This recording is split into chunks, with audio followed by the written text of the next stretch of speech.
Hello, everyone. So you're welcome to this lecture on the mean value theorem, the MVT, and its applications. In this talk, I'm going to give a summary of the mean value theorem, and then we'll look at some consequences of the MVT, basically looking at functions with zero derivatives, functions with equal derivatives, and increasing and decreasing functions. And then finally, we'll look at applications of the MVT. The applications basically deals with how to if you like, derive some inequalities based on the MVT and using increasing and decreasing function approaches. Okay.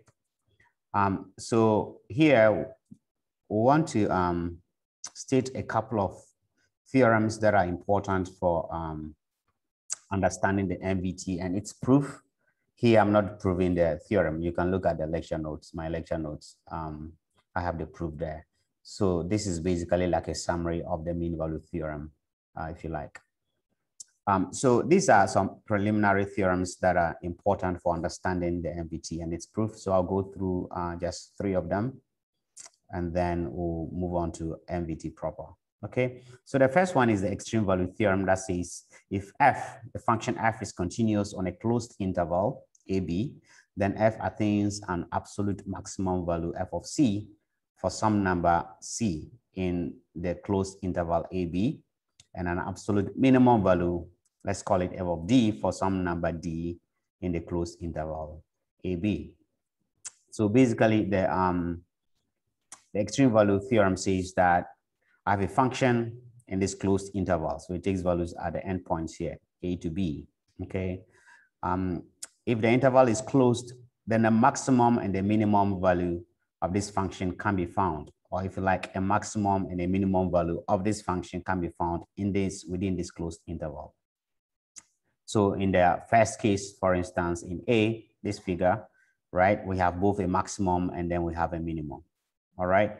And in this case, we have just a maximum, all right?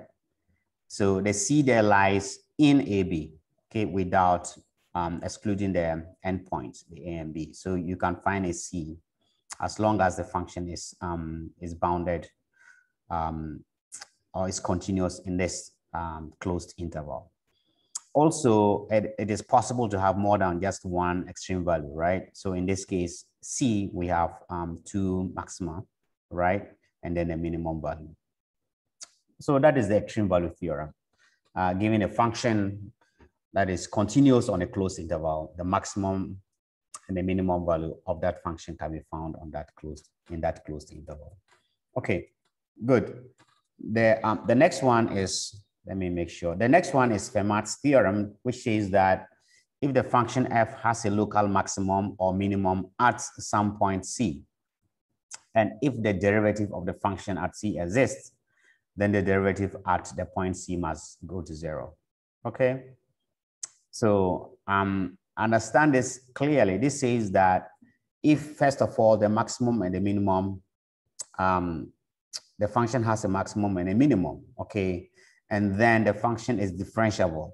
It has a derivative at some point c.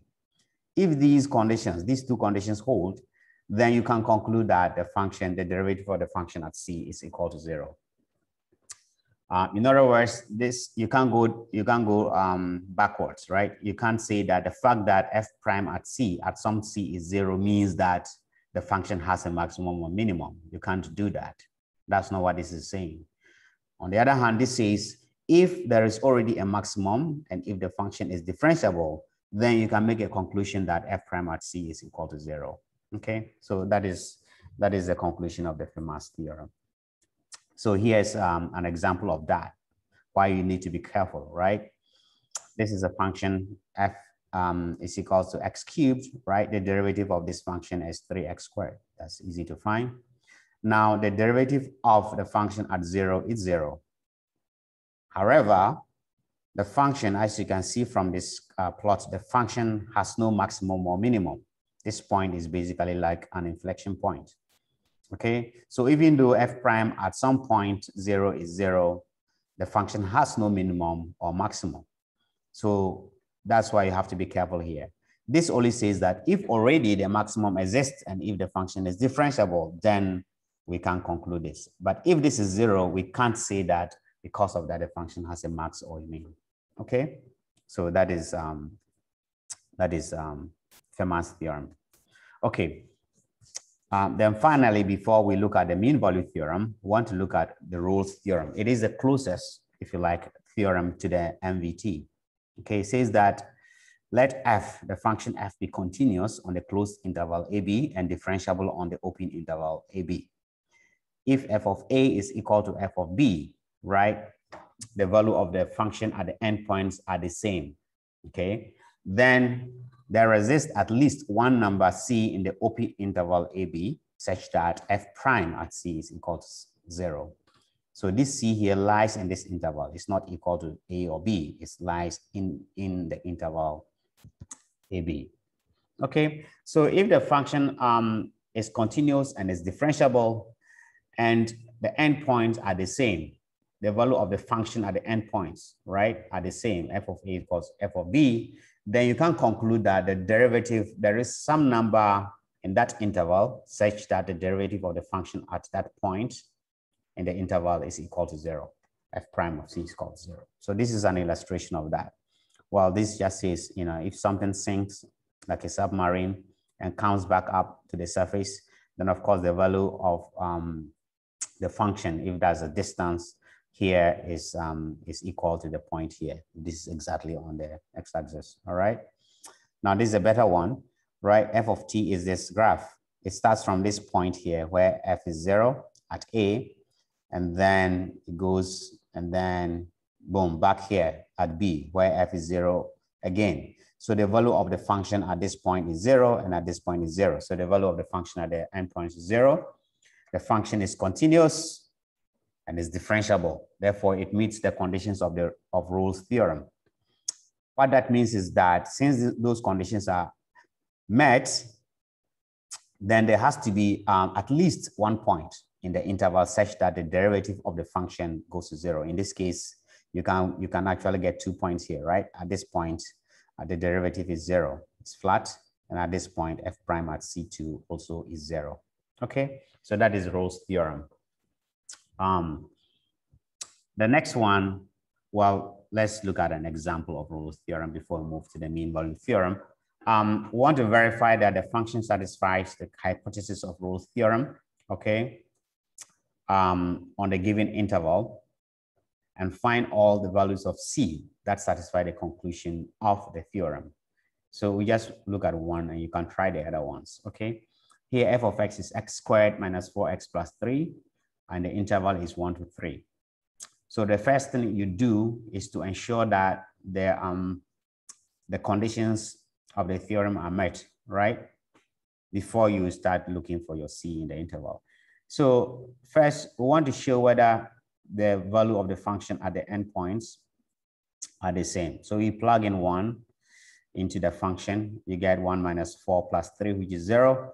Then you plug in the other endpoint, which is 3. F at 3 is 9 minus 12 plus 3, which is also equal to 0. So the function has the same value at the endpoints. Okay, so that condition is met. Also, the two other conditions are that the function has to be continuous and differentiable. Well, this is a polynomial, so those conditions are met, all right? So f is continuous and differentiable in the interval 1 to 3. Therefore, the hypothesis of the Rolle's theorem are met. Once they are met, the theorem says there has to be some number C that lies in the interval here, right? Between 1 and 3, such that f prime at that number C is equal to 0. So let's look for it. So all you do is find the derivative of f, and then you get 2x minus 4. Since f prime at C is equal to 0 by Rolle's theorem, I can plug C in here. So I get 2c minus 4 is 0, therefore C is equal to 2. Well, so basically that is it. Once you get here, that is the end of the question, the problem. But you can go ahead and sketch it, right? If you expand this, you can get the zeros of this function are 1 and 3. So you can quickly sketch it, and just to check, we sketch it here and you get this function. The endpoints 1 and 3. At 1, the function is 0. At 3 is 0, so you have the same. there's a number here between 1 and 3, which is 2, right? Which we found such that f prime at 2 is 0. And you can see that the tangent there is flat, right? So f prime is 0. Good. So you can look at, you can try the other examples. They are similar to the one we just did, right? They are polynomials as well. So you can try them. Okay. So the next topic we want to tackle is the mean value theorem. Okay. Since we have looked at the preliminary theorems before the MVT. So the MVT is here in its full glory. Here, let the function f be continuous on the interval AB on a closed interval and differentiable on the open interval AB. Then there exists at least one number C in the interval, the open interval AB, such that f prime at C is equal to f at B minus f at A all over B minus A, or you can rewrite this in this form, okay? So basically this is it. You must know this theorem. You must know how to apply this equation of the MVT, okay? So it's very important. Note again that the C lies in the interval, not at the endpoints. It has to be in the interval. So that is also critical. Okay, so how do you interpret this? So let's look at a few things so that you really grasp the understanding of this theorem. Now, if you look at the right-hand side of the equation for the MVT, this is basically the slope of the second line. So if you have a graph, you have two endpoints. The slope of the line joining those two endpoints is given by this expression here. Okay, the expression on the right-hand side. I'll show you a graph of that here. So here, if we have this graph from point P to point Q, the slope of the line connecting P and Q is the second line. The slope is given by this, right? F of B, that is here, minus F of A. So that is the rise all over the run, right? All over B minus A. That's the distance from here to here. So the slope is given by this expression. So if you go here, the right-hand side is actually the slope of the second line connecting the two endpoints. Part of the left-hand side, F prime at C tells you something about the tangent to the curve at the point C.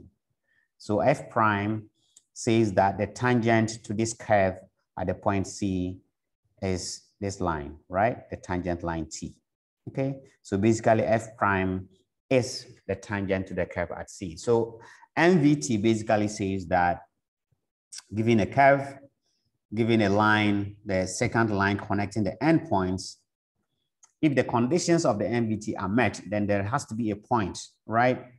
In this interval, there has to be a point where the tangent line to the graph, the curve at that point is parallel to the second line, okay? If you draw a tangent line here that touches this point here, that tangent line has to be parallel to the second line. That is the line that connects the endpoint of your function f or your graph. Okay. This is important because suppose that I just give you a graph and I don't tell you any other thing, and ask you to find points where the conditions of the MVT are satisfied. Find a C, right, in the interval. Well, what you do is that you try to find tangent lines to the curve such that the tangent line is parallel to the second line, right? That's what you do. We'll look at an example of that. So that is an interpretation, if I go back, of the MVT. So, so basically, the MVT says that the slope, the tangent, right, at the point is basically equal to the average, the slope of the second line. So you can also interpret this slope here as the average value of the function, right? Excuse me. If, for instance, this f here represents the velocity of, let's say, a vehicle, right? Then the slope of this second line is the average velocity, all right? And then the value here at a point, f prime is the instantaneous value of the function at C. Okay, so if you go back again, MVT basically also says that the instantaneous value of the function at a particular point must be equal to the average value, right, of the function if you average from one point to the other. Okay, so for instance, if I was in a vehicle moving from Legon to Medina, right, from one point to the other, this says that if I average my velocity at one point, I'm moving at 30 kilometers, another point 40 kilometers, 50, and so on. But if I average that out and get, for instance, 50 kilometers per hour, MVT says that if you assume that my distance is continuous and differentiable, then MVT says that if I average my velocity and get 50 kilometers per hour, there is some point between Legon and Medina. There is a point there where my speedometer is actually reading 50 kilometers per hour. So there is a value in here, an instantaneous value, where my speedometer is reading a value that is equal to my average speed. That is what MVT says. Okay, so that is the interpretation of what the mean value theorem actually says. Now you note that if the endpoints are the same, if f of A is equal to f of B, then if you go back here, you see that the numerator is 0, right? Therefore, f prime at C is equal to 0, and so you retrieve Rolle's theorem. So MVT, the MVT is actually a generalization of the Rolle's theorem, right? Because you can get Rolle's theorem from the MVT, all right? The equation governing the MVT. Good. So I have said enough about the MVTs and its interpretation. So you should get this interpretation correct. Okay, so we want to do an example similar to what we did before when we're looking at the Rolle's theorem. So consider this function here is basically a polynomial in the interval from 0 to 2. We want to determine a number C lying in this interval that satisfies the conclusions of the MVT. Okay. So the first thing you do is make sure that the conditions, the hypotheses are met, the conditions of the MVT, continuous, differentiable, those must be met, right? And we know that that is met because this function is a polynomial, therefore it's continuous and it's differentiable, all right? Everywhere, especially in the interval from 0 to 2, right? Therefore, by MVT, there has to be a number in the interval 0 to 2 such that f prime at C is equal to the formula that you've seen before. B is 2 here, A is 0, so you plug them in, you get this. If you put 2 in here, you get 6, right? It's 8 minus 2, so that's 6 minus f at 0 is 0, all over 2, that's 3. This has to be equal to f prime at some C, so you need to find f prime of this. F prime of this is 3x squared minus 1. So f prime at C is 3c squared minus 1. So this has to be equal to 3, right? Because f prime at C is equal to 3. So you equate them and solve for C. C squared is equal to 4 over 3. Therefore, C is plus or minus 2 over the square root of 3. But the C that we are looking for must lie in the interval from 0 to 2. Therefore, we neglect the -1, right? And pick the value C, that is 2, the positive one, which is 2 over square root of 2. And this number actually lies in this interval. Okay, so we found a C, which satisfies the conditions of the MVT. Okay, great. Well, yeah, so you can actually illustrate it here. If you plot x cubed minus x, you're going to get this black curve, right? You are starting from 0 to 2. If you draw a line connecting the endpoint from O to B, okay, by MVT, there has to be a point between 0 and 2 such that the tangent is parallel to this line here connecting the endpoint. And that line is this magenta reddish line, okay? When you draw this tangent line here, it touches this point C, and this C is actually the 2 over root 3 that we found, okay? So you can show it geometrically and then as well as algebraically. Good. So these are some exercises, problems that you can try. All right, we did this in the tutorial. You want to use the graph of the function f which is given by this, to estimate the values of C that satisfy the conclusion of the MVT for the interval 0 to 8. 0 to 8 is this interval. So for A, we have 0. This is 1, 2, 3, 4, 5, 6, 7, 8. So 8 is here. So the interval is from the points are this, from this point to that point, and we need to find a C in that interval. Okay. So if I try to pull out my pen here, let me try and see if I can write on this. So I'll use a black. Okay, I'll use a green color. Okay, so we have the point. The graph is starting from this point here, right? This point, and then ends here. 8 is somewhere here. So I connect. The first thing you do is you connect this line to that. Okay, good. Now, how do we find the C in the interval from 0 to 8, right? Okay, now by the application or the interpretation of the MVT, there has to be at least one C such that the slope of the tangent line to the graph here is parallel to this second line. The second line is this green line I've drawn. And so you try to visualize lines that are parallel to this second line, and at the same time, they have to be tangent to this curve, right? They have to touch it. So if I use, maybe I can use black. So here, that's fine. So now you see that I can draw a curve that will touch this here. And it's kind of parallel to this. So from here, I can go down and look at the value of X, right? X is somewhere there. So if I say 0.9, for instance, will be a value of C. That is because this tangent line is parallel to the second line at this point. So you can go down here and read the value of C. Okay. The same way here, for instance, I can draw a line that is parallel to this. So try and draw a tangent line that is parallel to this. Wherever it touches the curve, from here, go down and read off the value of X here.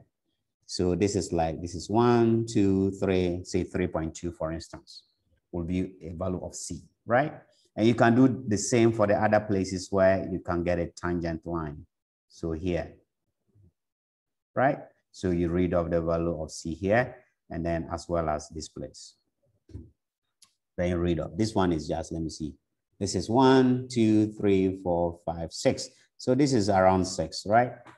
So you have about 1, 2, 3, 4, about 4 places, 4 C's that you could have that satisfy the conclusions of the MVT. So when you're given a graph, that is how you try to determine the C in a given interval. Okay. Now, question B says that you should use the graph given here, the same one, to estimate the values of C that satisfy the conclusion of the MVT for the interval. Now the interval is different. So you see the interval plays a critical role. The interval is now from 1 to 7, okay? So no longer 0 to 8. So 1 to 7 means that you want to start from here, 1, this point. So let me get rid of the previous ones that we did, okay? You can go over them. So let's get rid of these ones, and then we can do the new one. Okay, good. These are gone. Okay, so now the graph, we want the interval from 1 to 7. At 1, the graph is here, the point is here. At 7, it is here. Okay. So right now, your second line will be the line connecting this to that. This line here to that line will be your second line. So between 1 and 7, you do the same thing. You look for lines that are tangent to the curve at the same time parallel to the second line, right? So you draw. Like I imagine this line is parallel to the second line, get another one that is parallel to it, but touches is okay, but it touches the curve. And then you can get another one here, right? This line here, you see? So you have at least 3 places. So at this point, try to read off the value of x there. In this case, x would be like 2.8 or something, 2.6 or 7. Okay, it's an estimate. And then over here, you read off the value here. So this is 1, 2, 3, 4. So this is like 4.5 or 4.6, right? Then this is 5, and then 5.8 or so. The last one will be like 5.8. So that is the idea. That is the approach, right? Imagine this was a paper. You can put a ruler, right? Put a ruler down and try to get more accurate tangent lines. Okay, but you get the idea. Okay, good. Now I can go back to my normal screen. Let me close the I'll close the this thing. Okay, so the next one will be some I think exercises or so that you could try yourself.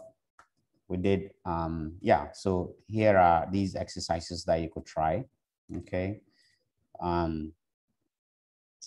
so if I hide this, so these are exercises that you could look at, right? Some of them deals with Rolle's theorem. Other ones are the MVT, similar to the example that we did, right? You want to see in some interval that satisfies the conditions of the MVT. Okay, so try these ones as I mentioned in the tutorial. You can try them. Okay, I'll probably end this video here, and then I'll do another one that cover the consequences of the MVT. This is going to be short, and then I'll move on to applications of the MVT. Okay, and then we can go from there. So I'm going to pause, stop my video here, and then when I come back, I'm going to continue from here.